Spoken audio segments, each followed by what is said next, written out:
We are down to our fifth and final couple for Married at First Sight. Denver, are you guys ready? Yes. Yeah. You say this is the one, last. Okay. Yeah. What is going on? Because we've never seen this before. There's a lot to unpack here. Let's first take a look at Michael. Life's a breeze, yeah. I've been on my way. I wish women gravitated to me all the time. Some do, but I wouldn't say all the time. I do have an eclectic taste and an eclectic set of hobbies. I'm not saying I'm like the most interesting man in the world or anything, but I do think I'm a little bit more of an acquired taste. And I think that really has played a role on why I've been single since I've been out here in Denver. I work in the tech industry as a senior project manager. Financially, I'm in a very good place. Like, I have great work-life balance. Having that flexibility, to me, that's kind of been the guiding principle of how I've lived my life.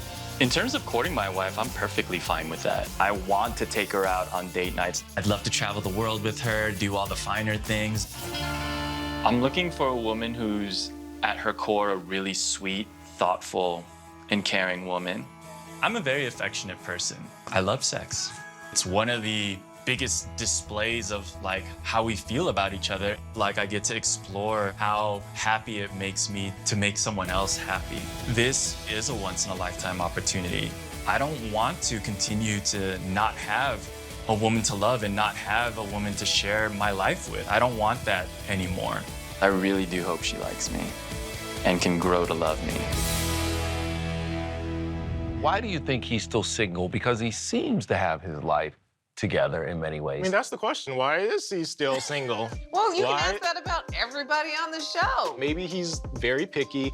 Maybe he's looking for someone in particular, but you do not get married at first sight if you are extremely picky. There are lots of women all over. The fact that he cannot find one is peculiar.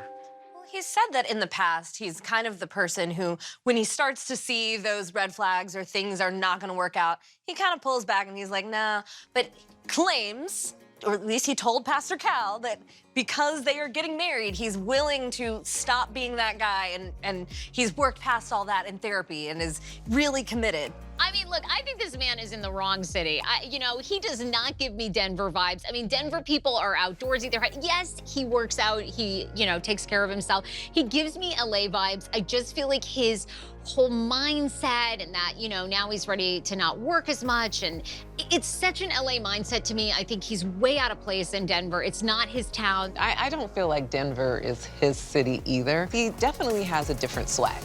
Like, I appreciate the swag, and I'm trying to figure out what about it isn't adding up. I don't know if I'm buying it. I'm vibing with him. I think you're vibing with him.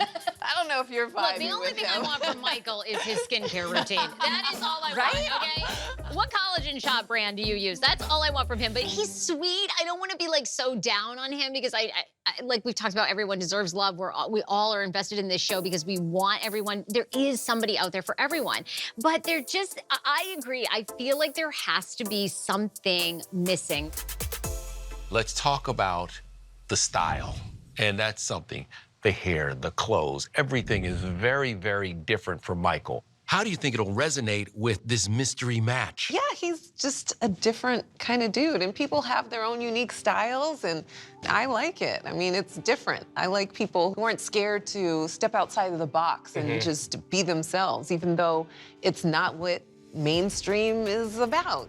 I think if they match him with somebody who has their own unique sense of style, they'll be able to truly appreciate his. Michael, obviously we don't know Michael super well aside from what we've seen, right? But he strikes me as a person that does not want an opposite. We saw like Chris and Nicole last season. You kind of have this opposite attract thing. He strikes me as he wants a mirror almost of himself. I mean, I see a woman like in a crystal shop, with round glasses and some weird tattoos, and he'll be thrilled. I mean, right? I just think... And maybe they could swap clothes. They could swap clothes, Listen, a similar waistline. waist size would be great. He's a man that should be with a woman. They have the same waist size. They're trading jeans. They're hanging them in the same closet. Yes, he seems like he just wants a mirror image of himself.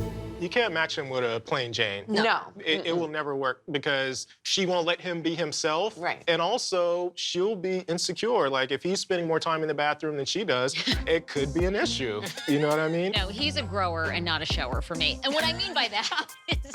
What show are we on? What I meant by that is he grows on me. He gets hotter the more you see him. The more I look at him boxing, I'm like, he's hot. But he's not a shower in the sense of, you know, Gary's a very handsome man. We like Gary's style, right? Gary's kind of a man's guy, you know? But this man is a man you make out with in Amsterdam after you've smoked a joint. That is it.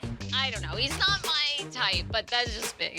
Let's talk about this mystery woman. What's going on here?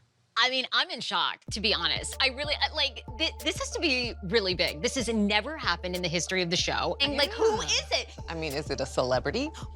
Is it an ex?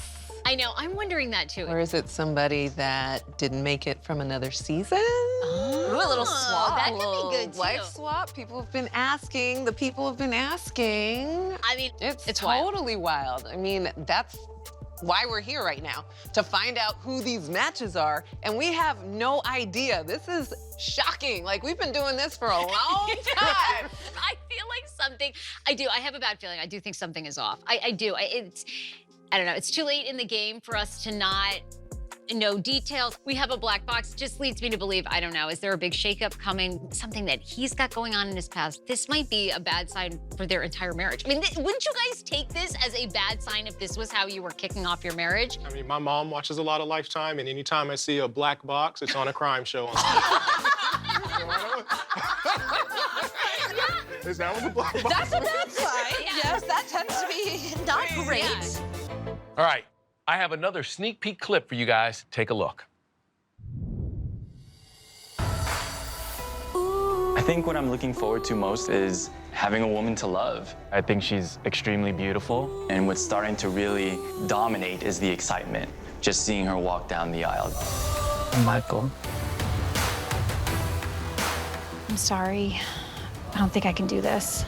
I don't want to marry a stranger. Oh. Wow.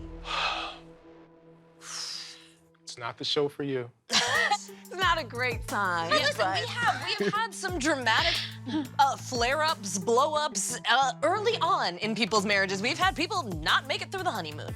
So, I mean, all we can hope is that that's not what happens here. And I mean, we're always looking for the surprises or the shoe to drop, but this is like a heavy boot dropping. I mean, this is a lot. And, you know, we've never seen this before. This is new territory for Married at First Sight. You know, that's the thing I love about this show. Sometimes you just never know. And there's so many surprises along the way from episode to episode. You know, sometimes I'm like, oh, I didn't see that coming either. Well, you know what? We're gonna have to watch the season. No matter which way it goes, it's gonna be a trip no matter what.